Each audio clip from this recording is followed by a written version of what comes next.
Dengan kerjasama yang baik, anggota Dewan Kesenian Aceh Besar ya, yang saling membantu ya, untuk menggepeglah moto yang ke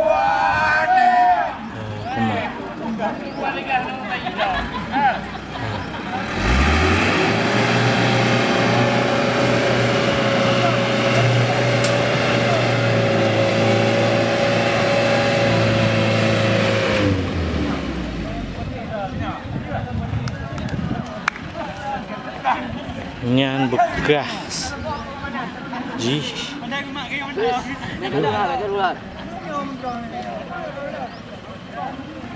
tu ni jak tu liak mateo